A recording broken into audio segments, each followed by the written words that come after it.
너무 많은 거 아니냐고!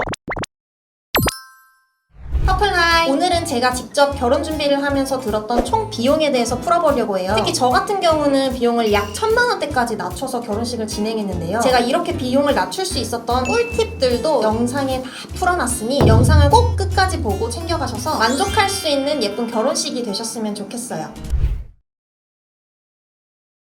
결혼식은 개인마다 원하는 게 다르고 특히 어른들의 의견을 무시할 수 없다 보니 정답이랄 게 없어요. 월별, 요일별, 시간별로도 금액 차이가 천차만별이라 기본 금액이랄 것도 없고요. 다만 오늘은 가장 최소로 기본으로 준비한 저의 결혼식을 기준으로 알려드릴 예정이니 참고해주시면 좋겠습니다. 이게 제가 다 준비했던 리스트입니다. 저는 어려서부터 결혼식에 대한 로망이랄 게 할 게 없었어요. 그래서 예식에 큰 돈을 투자하고 싶지 않았고요. 그래서 저는 손님 수에 맞게 예의에 벗어나지 않고 즐겁게 즐기다 가실 수 있는 한에서 가장 최소한으로 진행했습니다. 사실 순서랄 거는 없어요. 집을 먼저 하는 사람도 있고 예식장을 먼저 하는 사람도 있고 스드메를 먼저 고르는 사람도 있고 대신 중요한 건 생각했던 것보다 훨씬 미리 준비하는 게 좋습니다. 보통은 6개월에서 1년 정도 준비 기간을 잡는데 예식을 보통 주말에 많이 하고 드레스도 메이크업도 스튜디오도 웬만하면 예약이 주말에 몰려있다 보니 직장인이라면 생각보다 준비할 수 있는 시간이 많이 없을 거예요. 지금 여러분들이 꿈꾸고 있는 결혼식을 완벽하게 하시려면 최소한 식을 진행하는 전년도부터 준비하는 것이 좋아요. 지금부터는 준비 과정에 대해서 자세히 설명드릴게요. 결혼식을 준비할 때 가장 먼저 생각나는 건 아무래도 웨딩홀이죠. 저는 스몰인 만큼 딱 가까운 친지와 지인 몇 명만 초대할 계획이었기 때문에 웨딩홀이 필요가 없었어요. 그리고 개인적으로는 1시간 단위로 결혼식을 올리는 게 공장 같은 느낌이라 싫었고요. 그래서 예식장이 아닌 레스토랑에서 식을 올리기로 하고 예식을 진행하는 곳을 찾아봤어요. 제가 가진 기준은 인원, 총 비용, 맛 이렇게 세 가지를 두고 비교를 했는데요. 인원은 100명 정도 수용이 가능한 곳이어야 했고 총 비용이 많이 들지 않는 곳 그리고 맛이 있는 곳이어야 했어요. 식대는 가까운 사람인 만큼 접대한다는 생각으로 10만원 안팎에서 알아봤고요. 그래서 제가 최종적으로 본 곳은 두 군데인데요. A는 식대가 11만원 정도에 대관료랑 기본 꾸민비가 무료예요. 한강뷰의 고층 건물이라 뷰도 굉장히 좋았고요. 다만 음식이 프랑스식 코스이다 보니 양이 좀 적었고 어르신들이 한 번도 먹어본 적 없는 음식이 많았어요. 반면에 B는 식대가 7만원대였어요. 대신 대관료랑 꾸민 비용이 별도였고요. 음식은 양식 코스였는데 스테이크도 부드럽게 나오기 때문에 어르신들도 좋아할 것 같았고 양도 되게 많았어요. 그리고 실내지만 통유리로 되어 있었기에 햇빛이 많이 들어오는 밝은 분위기였어요. 저는 개인적으로 어두운 홀보다 하우스 느낌의 웨딩을 선호하는데 제가 원하는 분위기와 음식의 맛도 좋고 양도 많은 곳은 B 업체였어요. 그래서 B로 결정했고 금액은 날짜별로 많이 달랐는데 비수기는 할인을 많이 해준다 해서 8월 비수기로 날짜를 잡았어요. 대관한 식장에 플로리스트가 계시기 때문에 플라워를 합해서 식장 금액을 맞춰주셨어요. 제가 비수기에 진행을 하기도 하고 사진, 영상 리뷰를 남기는 조건으로 더 예쁘게 신경을 써주셨어요. 플라워는 무화냐 생화냐에 따라 금액 차이가 커요. 같은 양을 기준으로 보았을 때 2배에서 3배 정도의 차이를 생각하셔야 될 거예요. 저는 한여름이었고 결혼식 시간이 길다 보니 생화는 시들해질 것 같아서 거의 조화로 진행했어요. 요즘에는 조화도 너무 잘 나오기 때문에 충분히 만족했어요. 생화는 부케나 부토니에 화관 그리고 식후에 사람들에게 나눠줄 꽃다발 정도로만 해서 가격을 낮춰주셨고요. 제가 비용은 워낙 저렴하게 했던 터라 업체에서 완전 오픈을 어려워하셔서 대략적인 금액으로만 마지막에 말씀드릴게요. 혹시 장소가 궁금하신 분들은 고정 댓글에다 남겨놓을 테니 참고하시면 좋을 것 같아요.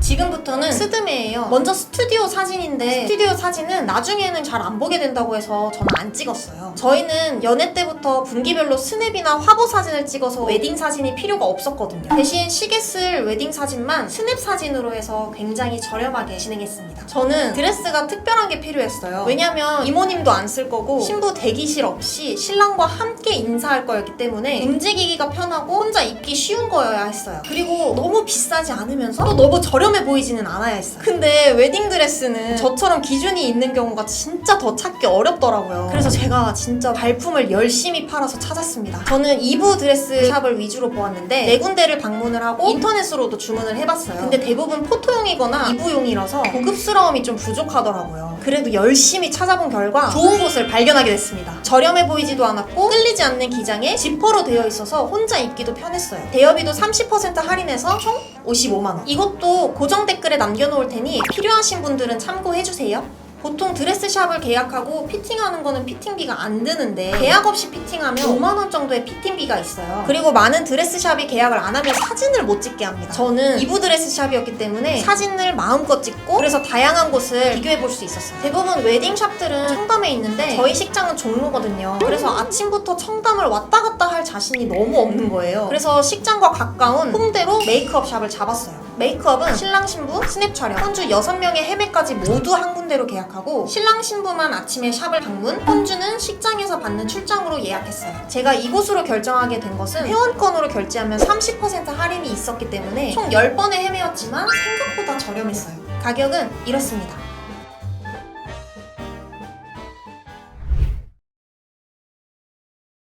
아무리 스몰 웨딩이라도 손님보다 허름해 보이면 안 되잖아요. 그래서 신랑 양복은 좋은 걸로 구매하기로 했어요. 보통 맞춤으로도 많이들 하는데 요즘 기성복이 색상도 핏도 너무 예쁘게 잘 나오더라고요. 그래서 저희는 기성복으로 구매를 했어요. 구두도 평소에도 신을 수 있고 로퍼 느낌이 나는 구두로 구매를 했습니다.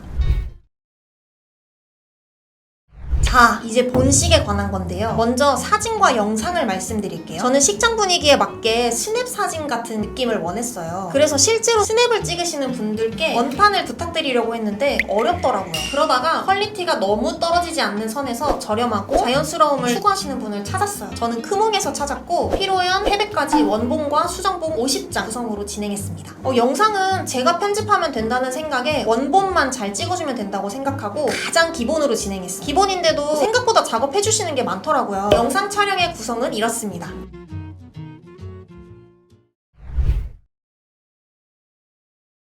반지는 웨딩 박람회 방문했다가 사후 서비스가 좋은 곳으로 계약을 했어요. 여기는 더글로리에서 혜정이가 알큰 반지를 찾았던 곳인데요. 당시에 계약을 하면 추가 증정이 굉장히 많았고 질리지 않게 컬러도 변경해주고 사이즈 리사이즈, 폴리싱 등 평생을 무료로 AS 해주는 점이 마음에 들어서 계약을 했어요. 여기는 원하는 디자인이 있으면 커스텀 제작도 가능한데 저는 시착을 해보고 싶어서 이 상품 중에서 독특한 디자인으로 골랐어요. 그리고 웨딩링을 하는 대신 다이아 크기를 업그레이드 시켰고 추가 증정품을 안 받고 가격을 내렸어요.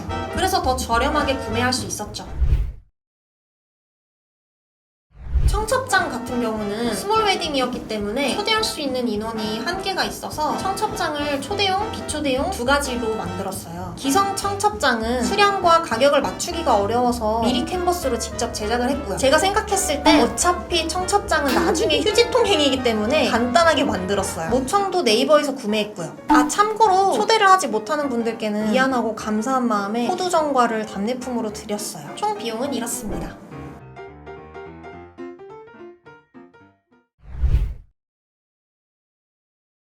저는 원래 피부과 시술 한 번만 받으려고 했거든요. 근데 도중에 감이 와버린 거예요. 그래서 어쩔 수 없이 마사지를 받았습니다. 근데 신부나 웨딩이 들어가면 금액이 확 올라가는 거예요. 그래서 그냥 일반 등 마사지, 목 마사지로 12번 정도 받았어요. 그리고 제가 진짜 강추하는 거 하나 말씀드리면 피부과에서 턱끝 필러나 보톡스 시술을 추천드려요. 살 빠져 보이고 싶거나 사진이 잘 안 나온다 싶으면 턱끝 필러를 맞아보세요. 얼굴이 갸름해 보이고 옆선이 예뻐 보여요. 그래서 저랑 신랑 같이 이 시술을 받았습니다. 금액도 비싸지 않은데 결과도 좋아서 저희는 완전 만족한 시술입니다.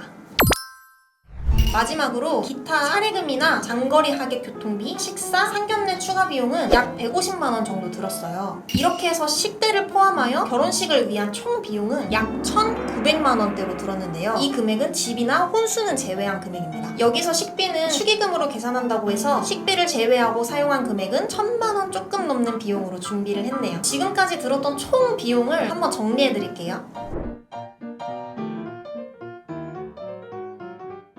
추가로 웨딩 플래너랑 웨딩 박람회 고민하신 분들이 많더라고요. 저는 생략하는 부분이 많아서 굳이 플래너가 필요하진 않았지만 일반적인 웨딩이라면 신경 쓰고 조율해야 될 부분이 많아서 플래너를 끼는 것도 좋을 것 같아요. 플래너가 가격 절충까지 해주기도 한다고 하더라고요. 그리고 웨딩 박람회는 제가 다녀온 결과 큰 필요성은 못 느꼈어요. 가격적으로도 메리트가 있다고 느끼지 못했고 업체별로 비교할 수 있는 구조도 아니다 보니 웨딩 플래너를 낀다고 하면 큰 차이는 없을 것 같아요. 자, 이렇게 해서 오늘은 제가 플래너 없이 스몰 웨딩을 진행한 이야기를 나눠봤는데요. 일생에 한 번뿐이고 소중한 사람들을 대접하는 자리니까 퀄리티가 무너지지 않는 선에서 가장 최저가라고 생각하시면 좋을 것 같아요. 결혼을 계획하고 계시다면 참고해서 비교하시면 수월할 것 같습니다. 오늘 영상이 도움이 되셨다면 구독과 좋아요 부탁드리고요. 저는 더 좋은 내용 들고 다시 찾아뵙도록 하겠습니다. 지금까지 당신의 동반자 퍼플라임이었습니다. 감사합니다.